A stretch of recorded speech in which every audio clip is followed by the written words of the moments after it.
Hi guys, I'm Ash and this is F1 Fanatics.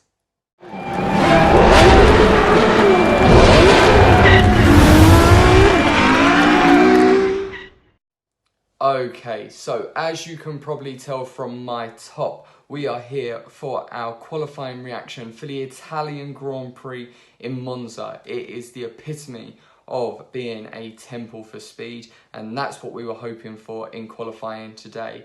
And when I get on discussing Q3, we didn't really get. But let's start off back at the beginning with Q1.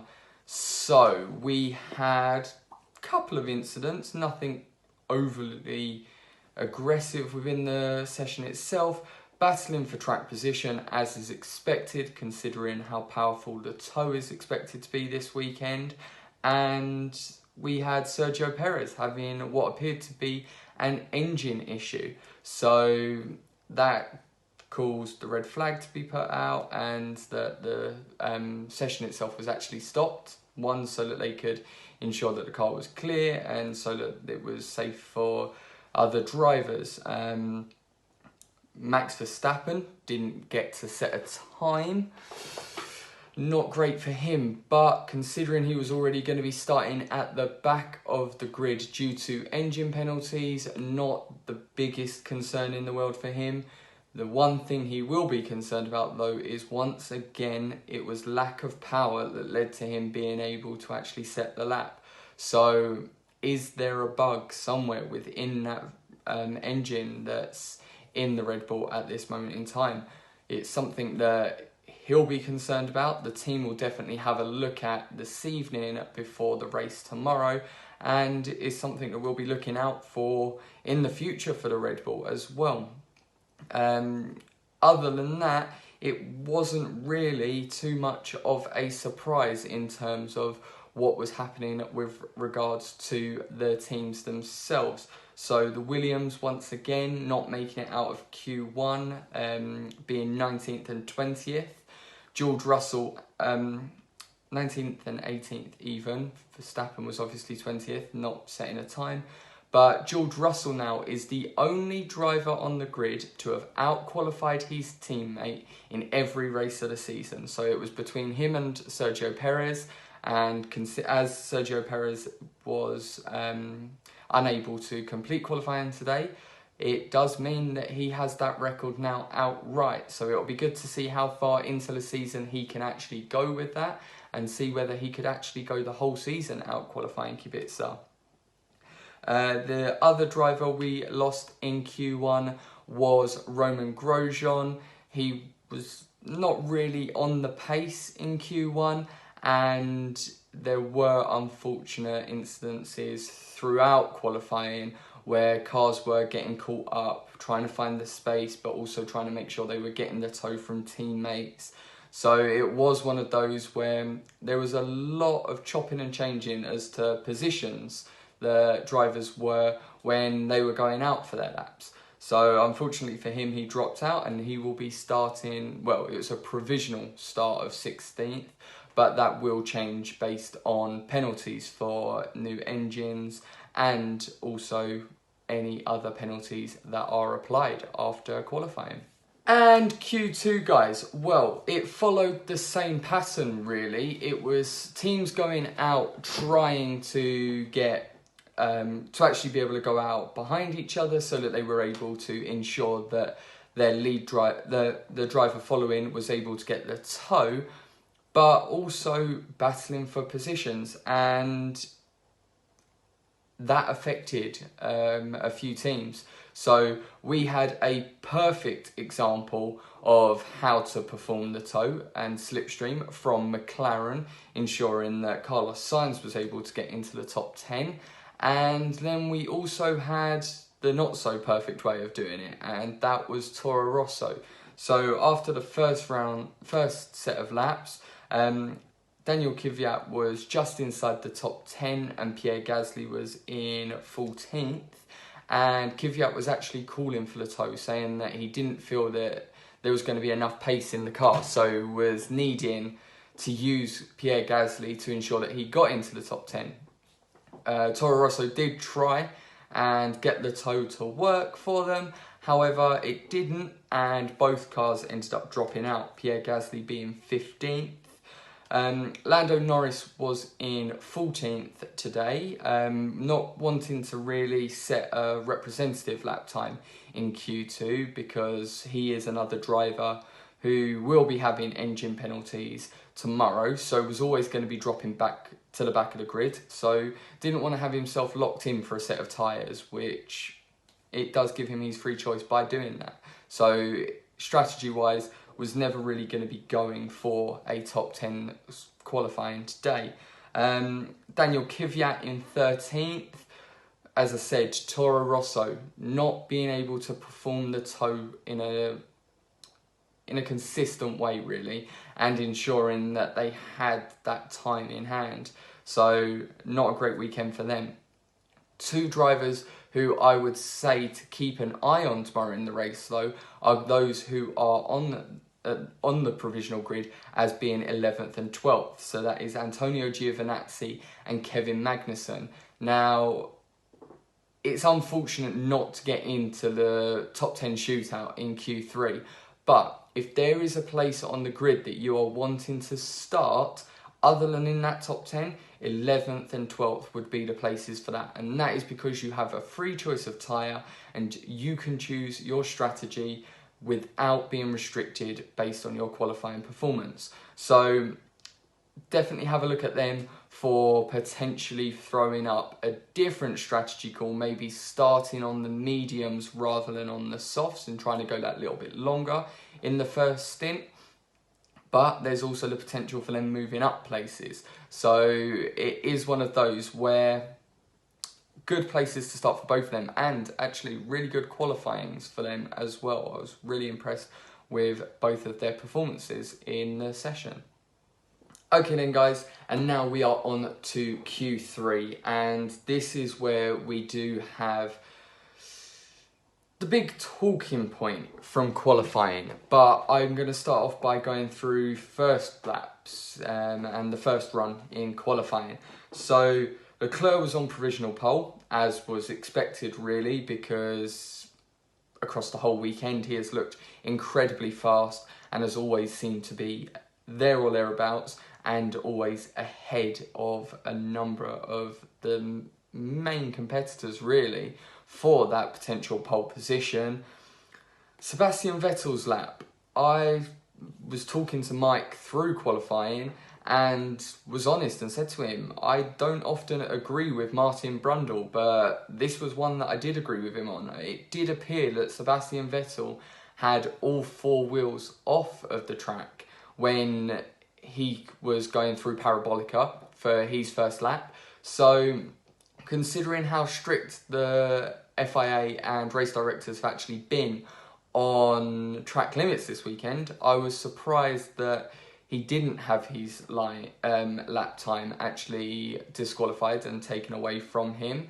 But I will be honest, I've looked at clips shown on Sky after the qualifying and looked at Anthony Davison's reaction, and it does appear that there is the tiniest, and when I say tiniest, I mean tiniest amount of tyre on the line. So it is only just within the limits of the track.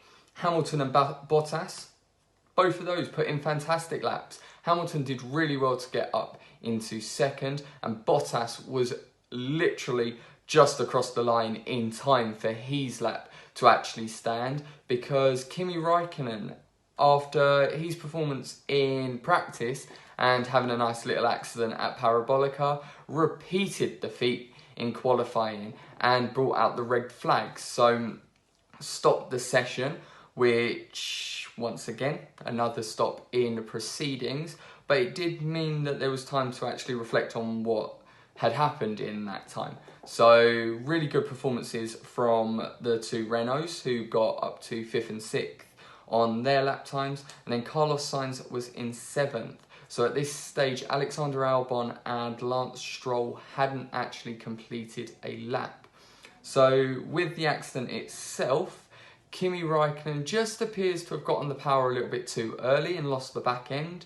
Has gone into the barrier with quite a bit of force actually, and doesn't look too great for the rebuild of his car. So it was said on commentary on Sky that there's potential for gearbox damage, and it does look as if there is going to be some form of damage there, because the back end of that car was, well, it had been ripped to pieces, honestly, on that one. It didn't look too great from him. So obviously they cleared his car away, and there was 6.5 minutes left of qualifying. And as with pretty much every qualifying session, that was right in the middle of the lull in proceedings anyway. So we weren't expecting cars to come out straight away, and that wasn't the case. It was just waiting for the clock to tick down so that they could all go out for their final laps. And then, I'm going to be honest, and I'm going to call it now, it is one of the biggest shambles I have ever seen in qualifying in F1. I've never seen anything like it. So, for the final laps in qualifying, it was one of those, they were going to be waiting to see who could go out behind. They didn't want to give too much advantage to the cars that were following them. So everyone was wanting to be the last person out of their garage and onto the track. Now, Hulkenberg was unfortunately in the position of being the first guy on track, which led to him doing something that, whilst it wasn't the first time we saw it in qualifying today, because Sebastian Vettel had done it a little bit earlier, albeit through locking up. Now, you can say that it was an intentional lockup so he could do it, or it may have been an accident, but based on my view of it, it was tactically done by him as well. But Nico Hulkenberg came out of the pit lane and went straight on, and carried on going straight on, and actually went to the runoff of the first corner and went through the polystyrene bollards that are there to actually slow you down so that you don't gain that advantage of not going round turn 1 and turn 2 as you should do. And Lance Stroll, understandably, wasn't too impressed with that, so then slowed down. That then led to Carlos Sainz slowing down, then the two Ferraris, and you can see where this is going. Everyone had to slow down to go through that chicane because they didn't want to, 1, collide with anyone, and 2, they didn't want to be the car in the lead, knowing that they were not going to be getting the advantage of the tow that the cars behind were going to get. So it then led to a nice formation lap, shall we say, round the first, well, out of turn 2 and into turn 3 towards the first chicane. So it wasn't great to see, especially as from quite early on it became apparent that if they carried on like that, they were not going to get round in time to be able to set laps. And Carlos Sainz decided that actually I'm not going to do this and went for it. You had the Ferraris that were trying to get the hurry up. You ended up with actually having Leclerc and Vettel racing each other down the back straight because they weren't going to make it in time. And the only person who got out and was able to set a second lap time was Carlos Sainz. And when you have a look at his lap time that he actually set after that, you can see the reason why the tow is so important, because it wasn't a spectacular lap and it only was good enough for 7th place, where he already was. So the tow is important. We knew that going into the weekend, but it was ridiculous to have what happened in qualifying at the top level of motorsport. So the FIA, well, the race stewards have come out and said that they're actually investigating that final lap, and it is under investigation. So I'm going to say it now, expect penalties for some of those drivers. One, Nico Hulkenberg, I expect to get some form of penalty because he had no intention of taking the first turn. He has driven straight on. They've actually brought in a minimum speed for a outlap in qualifying following the incidents we had at Spa, and that was something that they were looking at this weekend. You've then got Lance Stroll, who pretty much came to a standstill at the first at turn 1 and into turn 2, and you obviously then had the ripple effect of every other car having to do that. So I think there should be penalties for that. It doesn't look good from the outside, and for the fans watching it, it's not great to see when we're wanting to see the battle for the fastest lap time. So I was quite disappointed with it, and whilst it's funny to see, it's not really what we want. I would say though, in terms of qualifying performance, definitely shout out to Lance Stroll. I know that Mike and I have been quite critical of his performances, definitely on a Saturday, and did really well to get into Q3. I know that I said that Racing Point were a team to watch this weekend, so it was good to see that. But the overall feeling from qualifying is we were robbed of a battle that could have potentially changed the top who was on pole, because the Mercedes were looking fast, faster than we were expecting, and Ferrari, whilst Leclerc was looking fast, Sebastian Vettel wasn't looking as in control. So we have a provisional top 3 from qualifying of Charles Leclerc, Lewis Hamilton, and then Valtteri Bottas. But could that have changed? We don't know because we didn't get the opportunity to see, but it does set us up for an interesting race tomorrow. Okay guys, and now we're just going to finish off the review with a quick roundup of the winners and losers from qualifying. So, big loser being Sergio Perez. Unfortunate with the engine issue that he had. Considering how Lance Stroll was able to qualify, I definitely would have expected him to be in and around that top 10. So it's unfortunate for him to have had that incident issue itself. Team-wise, I would say Toro Rosso.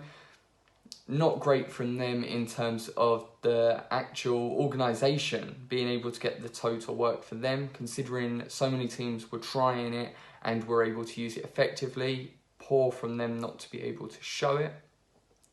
Team winner, I am going to say Renault. Yes, I feel that Nico Hulkenberg may get a penalty for leaving the track with no reason to. But qualifying 5th and 6th, with that, before that, fantastic effort from them. Really good work.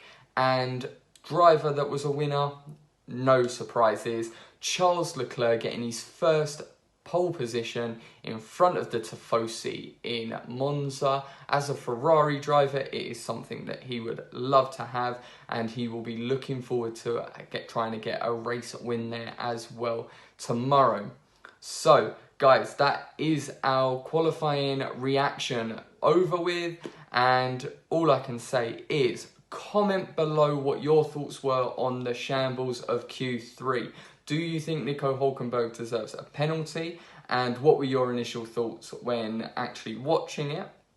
Make sure you click the subscribe button if you are liking the content that Mike and I are putting out and trying to actually get a lot more of it over to you.